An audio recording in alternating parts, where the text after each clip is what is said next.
G'day legends, welcome back to Max Power Cardboard Collectibles. Hope you guys are all doing well out there, and yeah, a little bit of a different flavor to the video today. Look, obviously we all see the news and the press conference and all that stuff going on around Adam Simpson's tenure at the Eagles finishing up, effective immediately, or maybe after this weekend, but let's be honest, most probably immediately. Yeah, look, as a lifelong West Coast fan, just thought I'd jump on. I wanted to give some of my thoughts, talk about some of the candidates coming up as to, who's going to take on this job. It's it's a big job, and look, go into some stuff about what I believe is going to be best for West Coast going forward as well. So look, guys, before we get stuck into that, don't forget links to the socials will be downstairs in the description of this video, as they always are. You all should know the drill about that by now. So yeah, look, I think we better just get stuck straight into it. There's a lot to talk about.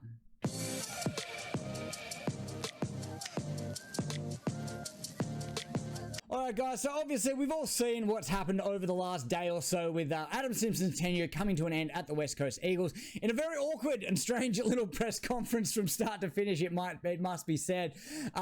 Look, before we get stuck into all the coaching replacements and all that sort of stuff, I think we need to take a moment to really appreciate what Adam Simpson has done for this footy club. I mean, everyone knows he's a premiership coach, highly regarded in the football community, and generally just an all-round great guy. Good. He's got the good bloke status. I think we all know that. Conducted himself with class yesterday, and yeah, look, I think everyone talks about the flag in 18, but to me, Simmo's best coaching achievement will be the 2015 season. For me, I honestly believe that was his best season as a coach. For those who don't know or don't remember or aren't really big West Coast fans, I think it was in the preseason. One of our preseason games in 2015, we lost both of our key defenders, Eric McKenzie and Mitch Brown, to season-ending knee injuries, and essentially we had no key back stocks or depth. Like, we still had McGovern there. I think he was in and out a little bit through that year, but what it forced Adam Simpson to do was to create what it became affectionately known as the Weagles Web, or the West Coast Web, however you want to name it. But and it really centered around creating a whole defensive structure that was based around guarding space and essentially one big defensive zone where, you essentially any ball coming in for the opposition forwards, they were faced with a 2-on-1 situation. And look, it wasn't revolutionary. It wasn't something that had never been done before. Obviously, he'd come from Clarko's system of the rolling zone with the Hawthorn days and all that sort of stuff. But look, I think with what he had to work with, that was a great bit of coaching and a great bit of strategy, which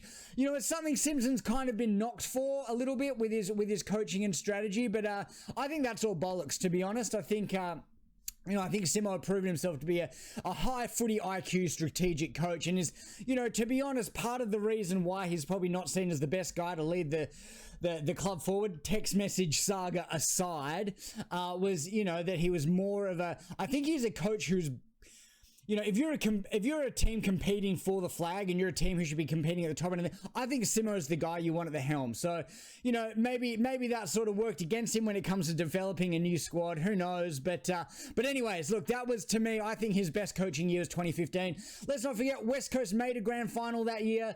We also, obviously, we lost to Hawthorn in a pretty poor showing on the day, but Hawthorn were always seen as the benchmark team in 2015, and I don't think anyone really thought we were going to be there. And especially maybe we'd make finals, but the fact that I think we finished top 4 and that we we definitely did finish top 4, because I remember I was at the home prelim that year against North Melbourne of all teams. But yeah, look, it was a great achievement by Simmo in 2015, and for me personally, thanks Simmo, I know you're watching. But look, I don't have a bad word to say about Simmo. I think he's been a great coach over the years, and look, things have kind of fallen apart over the last sort of 3-4 seasons. But look, I don't think a lot of that was Simmo's fault, to be honest. I think this year was a different thing to the last few years. Obviously, you know, he didn't have much to work with the last few years. I think that's all been covered pretty much ad nauseum. So look, that probably does us for the looking back on Simmo. Again, you know, I don't have a bad word to say about him. I think he served the club very well over the last 11 seasons, fantastically.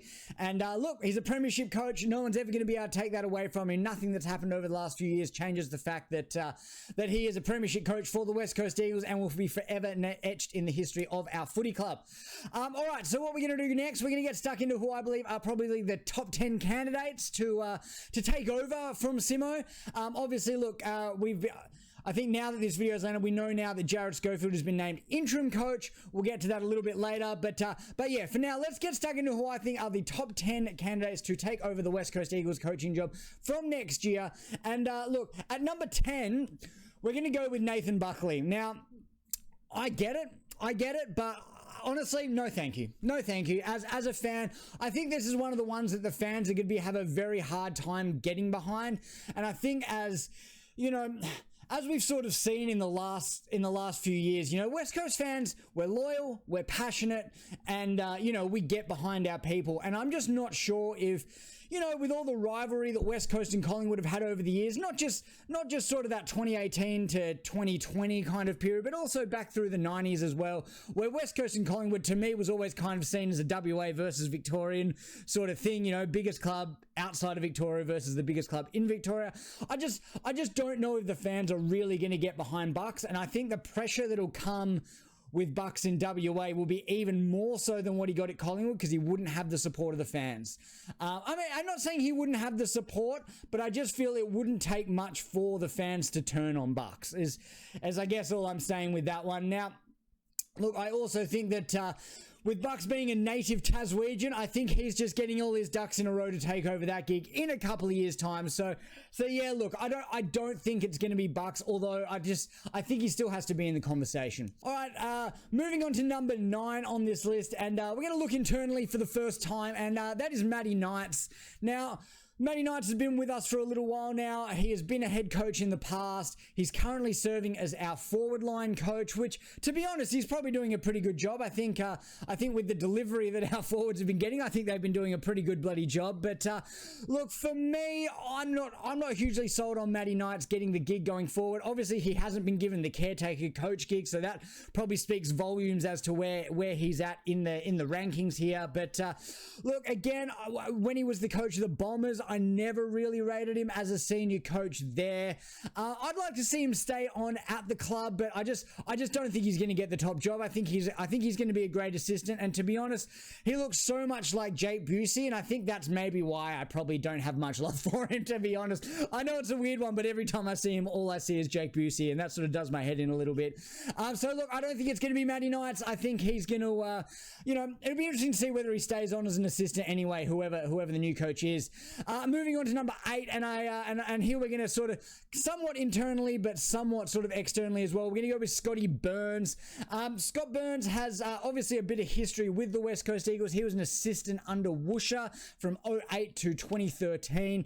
He's currently under Matty Nix at the Crows, but also has assistant coaching experience at the Pies and the Hawks. So, you know, one of the things I'm sort of looking for in our next head coach, I probably should have said this a bit earlier, but one of the things I'm really looking for is experience in multiple different clubs and different programs. So, you know, that's one thing Scott Burns has going for it. He has worked as an assistant for a few clubs now. I think seeing different experiences in different footy programs and, you know, just different drills, different ways of getting things done. I think having a greater pool of experiences is a really important thing. And he has worked at a few different clubs now. Look, the one thing with Scott Burns, I think he's on record saying that, you know, he always wanted to move back to Adelaide with his family from Victoria and from Perth when he was over here. And I think now that he's there, I don't think he wants to uproot and move interstate again. And to be honest, he's probably next in line for the Crows job if it doesn't work out with Matty Nix or whatever. So that's why he's a little bit further down the list, although I think that his credentials are fantastic and he will make a very good senior coach at some stage. All right, next one on the list might come as a little bit of a surprise that they're this far down the list. You know, a lot of people have him top 3 in the conversation, but I'll explain why he's not there for me, and that is Jamie Graham. Jamie Graham, for more reports, fantastic coach who not only coaches and understands the game, but builds great relationships with the people and players within the club. Look, he was a forwards coach at the Eagles from 2017 to 2021 and has been at Freo ever since. But look, the reason why his credentials to me do stack up, but I don't think he's great for the West Coast job, is that, like I said in the Scotty Burns conversation, I want someone who has experience in multiple clubs and programs and brings that IP from outside sort of the WA football bubble, you know what I mean? So, look, Jamie Graham, all reports, great coach, builds great relationships, people at clubs and players at clubs love him, but he's only really been in WA. He's only coached at Fremantle and West Coast, and I think he might have done a little bit of South Freo at the Waffle, but I'm not sure. I know he definitely played for South Freo in the Waffle, but look, I think he'll make a great coach, but I just don't think he's the right fit. I want someone who knows the football landscape outside of WA. And for that reason, Jamie Graham is not as high up on my list as he is in other people's. Again, this is just my opinion. This is not, I'm not saying this is gospel and this is the odds-on favorite. This is just who I believe are the top 10 candidates for the job. So moving on past Jamie Graham now, we're going to move on to the current caretaker coach at the West Coast Eagles, or maybe he'll be caretaker coach from next Monday. But let's just not confuse it, all right? And that's Jared Schofield. So yeah, look, at this stage he has been handed the caretaker gig already. Look, I think we all know about his record as a coach in the Waffle, coaching Subiaco to multiple premierships, 2 in a row, and then again a few years later when he had to essentially rebuild the club, which probably goes, not rebuild the club, but Subi were getting rated for players in the Waffle and for the VFL and for the AFL as well, and there really was a big changing of the guard there in between his second and third premiership, so that's a good experience point for him. Look, he's also been an assistant coach at Port Adelaide, so has that little bit of interstate XP. And one thing I really like about Jared Schofield and why I think he'd be a good fit for this job is I think he's got a little bit of prick about him. And I think that's one thing West Coast have lost over the last sort of 10 to 15 years. We all remember back in the 90s, West Coast we were a big, tough, arrogant club. And I say that as a good thing, that's a compliment. We did things our way. We were the Collingwood of the West, essentially. If you weren't with us, you were against us. We played with an arrogance. We played with aggression. And I think what happened post the whole sort of, mid-noughties drug saga, the Ben Cousins stuff, when Juddy left, when, we had, Cousins, Chick, Kerr, these guys who were seen as sort of arrogant AFL bad boys, but they could play. And I feel like we've been too gentlemanly for too long. We sort of had to repair our reputation because we were so arrogant, we were so naughty that we had to repair our relationship with the AFL, with the fans, and also with repairing our reputation to be a place where parents were happy for their young teenage boys to go and play football and to be a part of. And while I think what we've done in that space has been fantastic, I also think we've lost a little bit of that prick that we had in the 90s and early noughties that, we're a club of nice blokes now, and that is an amazing thing. But, I also think we need that bit of prick, and I think that's something that Jared Schofield has and something that he can bring to the club. My only question around Jared Schofield is he too close to the existing system? So, he's been at West Coast for a couple of seasons now. I'm really interested to see what he can bring for the last 6 weeks of the year. But that's my main one. That's my main concern for him is it just too much of the same already? But we'll see. We will most definitely see. All right, we're moving on to the top 5 now, and that is Daniel Giansiracusa of the Western Bulldogs. Ex-Western Bulldogs player, ex-Footscray VFL coach, coached them to a flag in 2019. Currently coaching at the Bombers. He's been there since 2021, but the year before that, he won the Assistant Coach of the Year. During the COVID system, he had to move out of sort of the VFL role and moved into a match sim coach for the Western Bulldogs, and also became their Oppo analysis coach for that year, and again won the award for Assistant Coach of the Year in 2020. I think this could be a good move. I think he's got a lot of knowledge of the game from outside a WA point of view, obviously. Look, was a great leader as a player, and by all reports, all the people that he has coached and who work with him and under him, and players as well, all seem to say great things about him. Look, Again, you know, first-time head coach, is that what we're after? I'm not sure, but I think if that's the direction we're going to go down, Dan Giansiracusa is definitely going to be pretty high up on the list. You know, high footy IQ, very intellectual coach. So, you know, look, and, you know, from more reports, build great relationships as well. So there's another one on the list. So moving up to the top 4 now. Look, this one might be a little bit more unrealistic, but, you know, for the same sort of reasons as Jared Schofield, I feel like it could be a good fit, and that is Josh Carr. Now, a lot like Bucks, I'm not sure whether the fans would really get behind Josh Carr as the head coach, and I feel like he's one of those guys, a bit like Bucks, a few mistakes, the fans could turn, the supporter base could turn on him, and it could just be, you know, he's in for a couple of years and then he's out. Who knows? Excuse me. Look, my biggest thing with Josh Carr is he has a bit of prick about him, but for sure, look, I remember him as a player for Port and for Freo. He did some huge tagging jobs on Dan Kerr and Benny Cousins back in the mid and late noughties. Look, another one, you know, I think he's next in line at Port, so, you know, obviously have to see what's going on there, but Port still haven't sacked Ken Hinkley.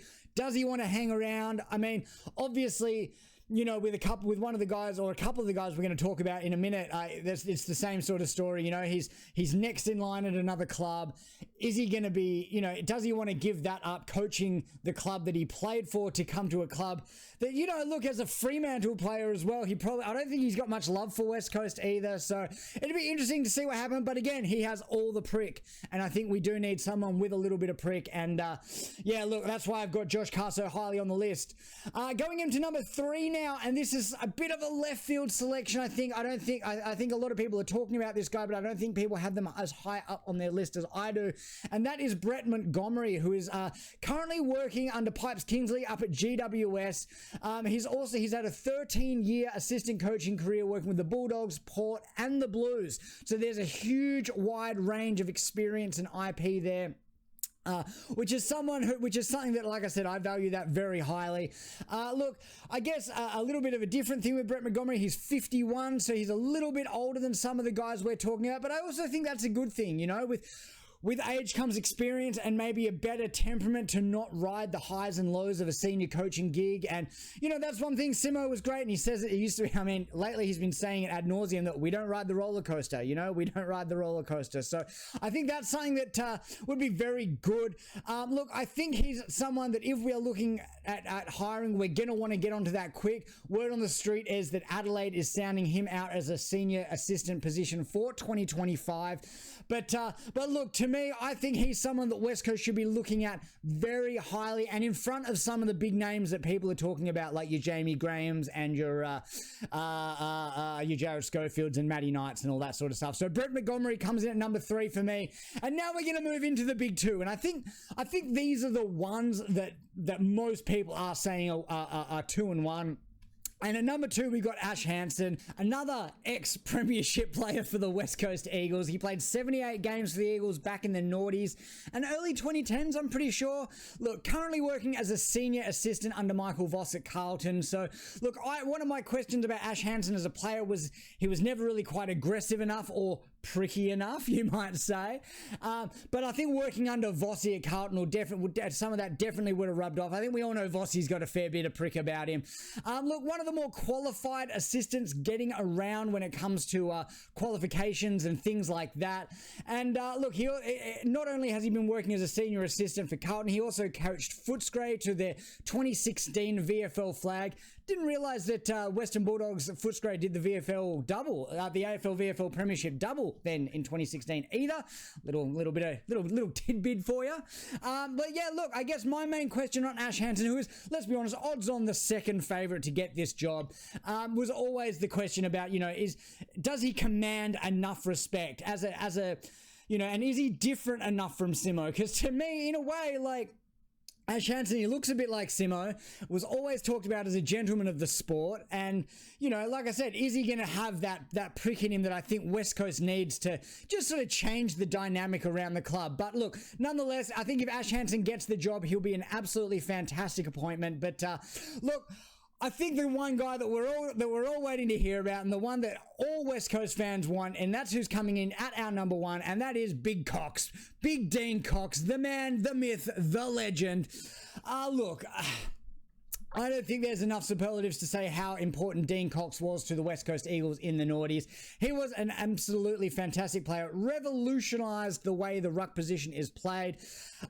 Look, Dean Cox would be absolutely embraced by the fans. And I think if the fans cast their vote, I think it would be, let's say, it took 100 West Coast fans. I think 98 of them would say we want Dean Cox as the next coach of our footy club.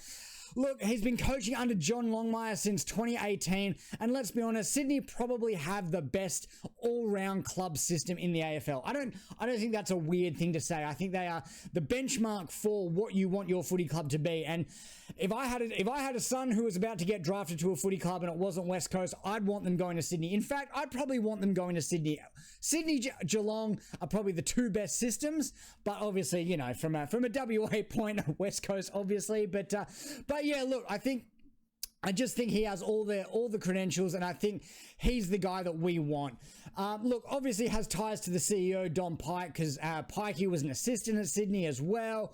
Look, I just think this would be a huge get for the club, and I think this would give us a huge morale boost as well. Like, you know, as West Coast fans, like, we're pretty down in the dumps, let's be honest. Like, I know, yes, things have been good for a very long time, but things have never been this bad, and I'd say that most clubs haven't been through a period that's this bad, you know? Like, excuse me. Yeah, I think this will just provide a much needed sugar hit, that what did Ross Lyon say? The emotional nourishment that I think a lot of West Coast fans, you know, we just found out last night as well that Elijah Hewitt's out for the rest of the year because he's got another stress injury in his foot. Like, we just need some good news, you know, and I feel like this would really provide just a nice, just uplifting bit of news, and just a nice, a nice morale booster for all of West Coast from at the club, with the players, and definitely with the fans. My only question about the Dean Cox appointment is, does he want the job? Because if he wants it, it's his. So he's got a big decision to make. Is he going to hang around for another couple of years to maybe get the Sydney job? Or is he just going to say, no, this is the club I loved. This is the club I played for. I've won a premiership with this club, and I'm ready to come back to WA. So, look, the only question with Coxie is, does he want the job? Otherwise, if he wants it, I'm pretty sure it's his. All right, guys, so that sums it up for who I think are the top 10 candidates to take over from Adam Simpson. Next, what we're going to do, we're going to have a look at what I want to see happen this week. The immediate changes that I want to see happen with the West Coast Eagles Footy Club rolling into our game against Brisbane here.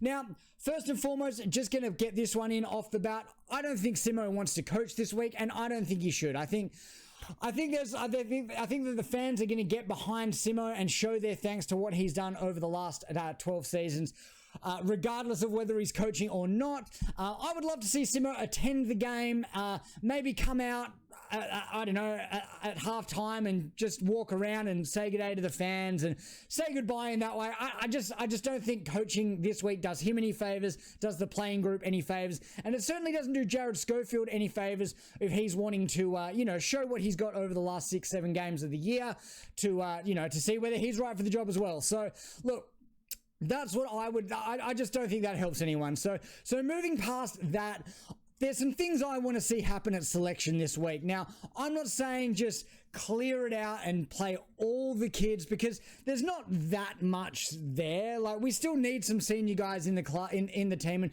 you know, we do have some injury, one big injury from last week. Obviously, Jeremy McGovern's not going to be taking the field, so we sort of need to think about that as well. So there's another little spot that opens up. But look, the changes I would like to see, first and foremost, Alex Witherden, you're done. You're out, okay? Look, I'm not huge on just delisting him at the end of the year, but I want to see him go back to the waffle. He's a bit of a whipping boy. He's a bit like Jack Darling. I do think he does bring some good things to this side, and he has played some great games for West Coast. But in terms of, we need to see what we've got in the bank. We need to see what these kids are doing at it. So with Alex Witherden out, I would be bringing in Jai Cully to play in the midfield, and I'd be moving Ruben Jinby down back to play. You know, he played his junior footy as a defender. I want to see how he goes as a fast, hard-running, rebounding defender. I feel like if he gets the chance, he could really develop into that sort of Grant Birchall sort of running defender, big left foot kick, and I think in the midfield, we're just not seeing enough of what made him such a good player. He can take a big mark. He's tall. He's actually got a great kick on him when he's put in a role, I think, where he's a bit more comfortable. So I'd like to see that happen. I'd like to see Jai Culley moved straight into the midfield. Look, we took him at number 1 in the midfield draft last year. He obviously did his knee, the year before. Did his knee last year, came back, got one shot, and he was pretty good. Like, his disposal wasn't great, but it was his first game back at AFL level. I think he racked up about 22, 23 touches, had a bunch of tackles, and I think he brings that little bit of prick to it as well. So, yeah, Jai Culley in, first and foremost. Next, with Gov out, Harry Edwards has to come in for the rest of the year and play some footy. Now, I originally had Josh Rotham going out for Harry Edwards, but I think with Gov missing now, Roth probably holds his spot, and Harry Edwards moves into that centre-half back role. And let's just give him the rest of the year, so that when Gov's ready to come back in, Rotham can go out, and then we can just really see what Harry Edwards has to offer, because he's 24 now. We need to know whether there's a spot on this list for him going forward. And, again, we just got to see where he's at. Next, on from that, I want to see Ryan Marrick come back into the side and not leave it for the rest of the year. I want to see him either playing on a wing or half back. I don't think this high half forward role is really great for him. I'd love to see him on the wing or running off half back. And maybe we can, so for him coming in, I think it's time for Campbell Chesser to come out of the side. Not because I just think he needs to find some form. I think he needs to get played in position. He's a midfielder. He's not a wingman. I think I'd like to see him go back to the waffle, get some confidence, maybe come back in for the last few weeks of the year. But I'd like to see him get a 3-game stretch in the waffle to just build his confidence back up. I think there's talent there. I think there's potential there. And I think he can be a good player. I think he can be someone who can play 150 to 200 games for this footy club. But I just think he needs a rest. He's played pretty much every game this year, and he just needs a rest. I think he just needs to go back, find some form and some confidence, and come back in for the last few games of the year.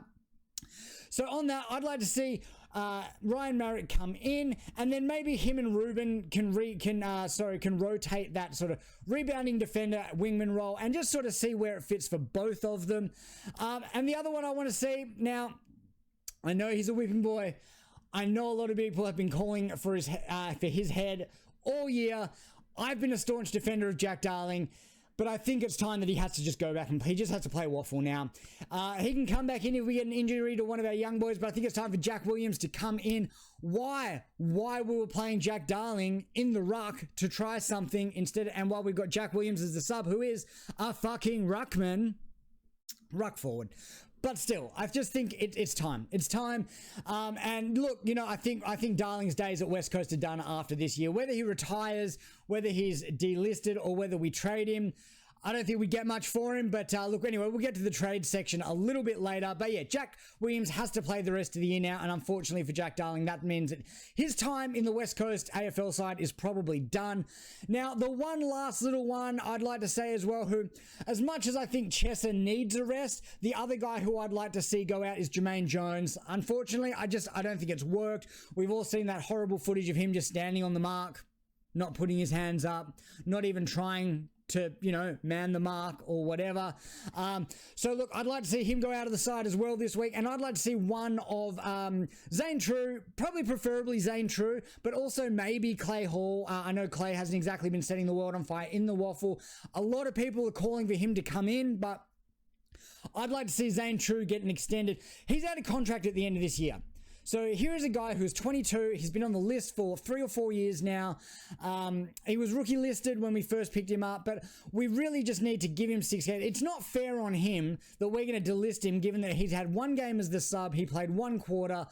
You can't, you don't know what, you can't gauge how good he's going to be or what he has to offer off a quarter of footy. So get him in, play him in the midfield. Let's just rotate some magnets around if we have to cover the fact that we're taking a defender out for a midfielder. Let's just make it work, and let's just see what these young kids have to offer before we make decisions on their career going forward. So yeah, look, that pretty much sums up what I would like to see happen going into the Brisbane game this weekend. Next, we're going to move on to a little bit of list management stuff. I guess, what I want to see happen with the West Coast Eagles for the medium term, and what's going to happen at the end of the year. All right, so it was pretty well documented that, look, there's going to be some big changes at West Coast at the end of this year. Simmo said in his presser a couple of weeks ago, he thinks there's going to be 10 players that are not going to be on the list at the end of the year. I think that's a slight exaggeration. I think that's just him putting a little bit of mustard on it in the presser. Look, I can pick 8 definites, 7 to 8 definites, and there's a couple of maybes. So for me, look, let's look at the 8 definites, and we start at the top. Andrew Gaff. Andrew Gaff is not going to be offered a new contract. His time at West Coast is done. Look, I know, again, bit of a whipping boy over the last couple of years, but Andrew Gaff has been a champion of our club. He's, he's 280 odd games all. He's been a great servant of the West Coast Eagles since he was drafted back in the day at pick 4. And look, thanks Gaffy, but I think we all know the game's moved past him. And look, his days are numbered at the club. Moving on from that, I think we got Luke Edwards. I think he's had enough time to prove himself. I don't think he's going to be around next year.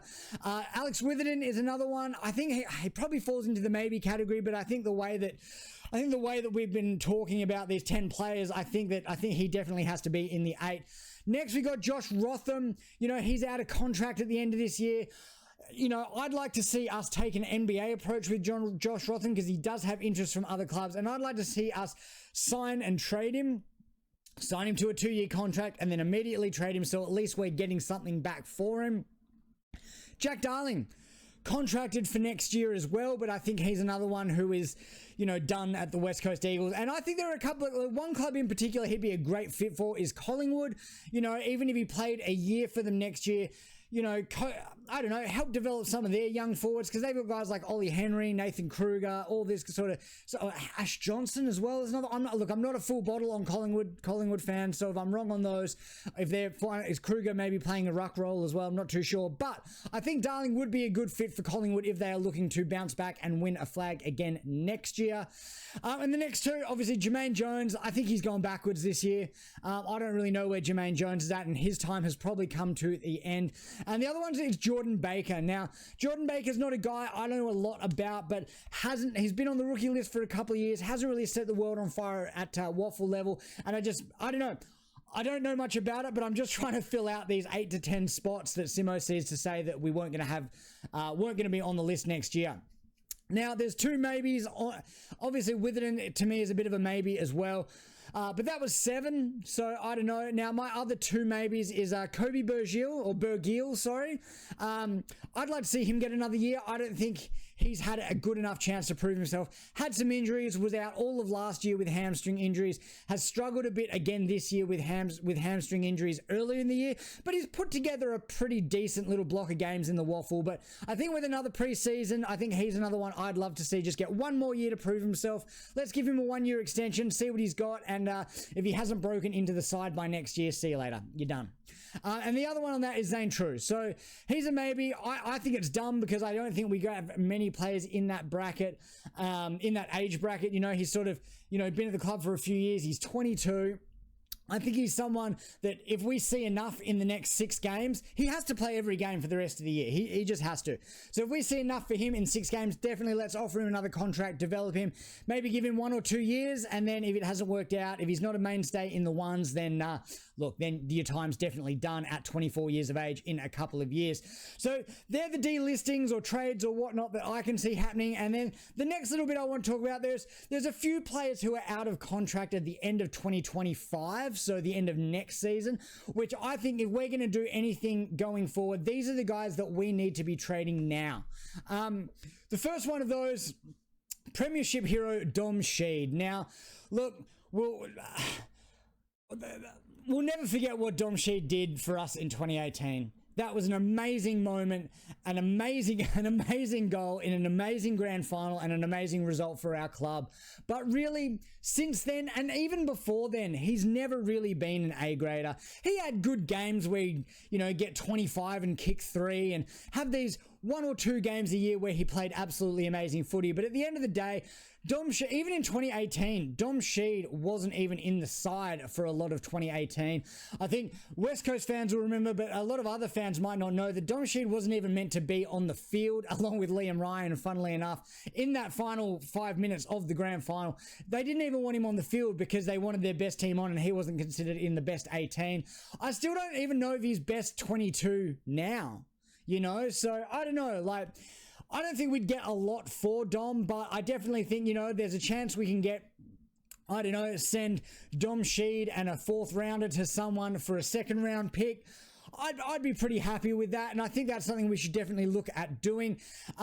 Look, he's the kind of guy, he's 27, 28, if he goes into, he could be a great depth player for a contending side. I don't know. I just don't see what the advantage is for West Coast to keep Dom Sheed on the list. And that probably goes to our next, and a lot of West Coast fans will probably think I'm being a bit harsh here because he is a good player.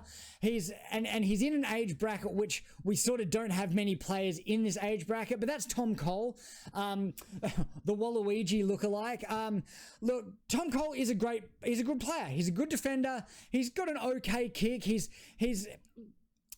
kind of a bit of that sort of Brad Shepherd kind of player, but I feel like if we're going to have guys like maybe, for me, like guys like Marek and Ruben Jimby playing in defense as sort of running distributor roles, and then we've got Brady Hoff as our sort of lockdown medium defender, I just don't think there's really room for Tom Cole. I think he's of an age where he could go to another club and be valuable for another 5 or 6 seasons.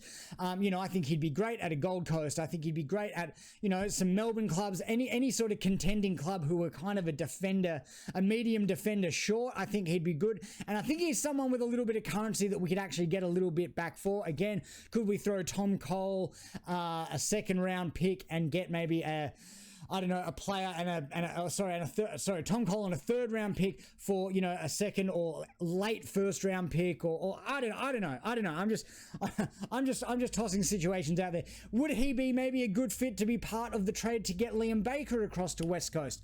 Who knows? That's a tough one because Richmond are in a kind of similar position to we are. So look, I'm not a list manager. I don't know much about list management. It's definitely not my forte, but I definitely think he is someone that we could get a little something for, as well as the next player, and that is Jack Petruccelli. Again, out of contract at the end of next year. Is he going to be in our next premiership side? No. I mean, let's be honest. Who is, to be honest? Unless you've really been at the club for only 3 years, you're probably not in our next flag side. But anyway. Look, Petch is one of those guys. He hasn't really reached the heights. Has a bit of a history with hammies and soft tissues. I don't know. Is he someone we'd look at moving on? I don't know if we get enough back to warrant, getting rid of someone. He is still young. I think he's 23 or 24. So I don't know. But he's definitely someone we could look at. Now, the next one's the big one, and that is Tim Kelly. Now, this one obviously comes with a lot of complications. Obviously, Tim Kelly is not in our next premiership side. Obviously, we paid a lot to get Tim Kelly. So to then trade him, we're going to get less than what we paid for him to trade him now. The other issue with trying to trade Tim Kelly out is who are we going to trade him to? Obviously, Tim Kelly came back to Perth and came to West Coast because he wanted to come home to have his family support around him with his young family, and also made a big point of saying, I don't want to go to Fremantle, it's West Coast or bust. So, I don't know, are we stuck with Tim Kelly? He's a great player, obviously BNF winner last year, but I feel like he's the kind of guy who would be elite in a contending side. So, is there something we can work out with a Collingwood? Could we ship Tim Kelly and Jack Darling to Collingwood for, I don't know, Nick Dacos? No, look, obviously not. That's crazy. But look, just something I think we should definitely think about. I don't know. I kind of feel like we're stuck with Tim because of his family situation and why he moved back to WA in the first place. Obviously, if we wanted to trade him and he wanted to stay in WA, it's obviously going to be with one club. And West Coast and Freo aren't really on great terms when it comes to doing deals. And we essentially just don't deal with Freo, and Freo just essentially don't deal with us. All right, legends, that's probably going to sum it up for today. I think that's pretty much everything I've got to say about the situation at West Coast at the moment. Again, look, as a lifelong fan, it's going to be interesting to see how things pan out over the next sort of 1, 2, 3, 6 months. I'm sure it's going to be highly scrutinized by the media, as everything West Coast does is, especially over here. Look, obviously there's been a lot of talk about the back page of the West today. Another classless performance by Mitch Woodcock and co. But look, that's just the way it is. Guys, don't forget, if you haven't already, make sure you sub to the channel. Hopefully we're going to have some more card content coming up soon, and we cannot be far away from another release from Select. It feels like it's been a while now since Brilliant, and we are definitely due for some more news on that. Whether it's Supremacy, whether it's the Brownlow edition, whether it's a genuine Series 2, we don't know yet, but hopefully we'll be finding out that in the coming weeks. Guys, I will see you very shortly. We'll have the Show Us Your Tips Up video either later today or tomorrow. So yeah, guys, hope you guys have a good week. Don't forget to get involved in the comments. Let me know what you think should happen at West Coast. Who's your pick to be the West Coast coach in 2025? And yeah, thanks again. We'll see you in the next one.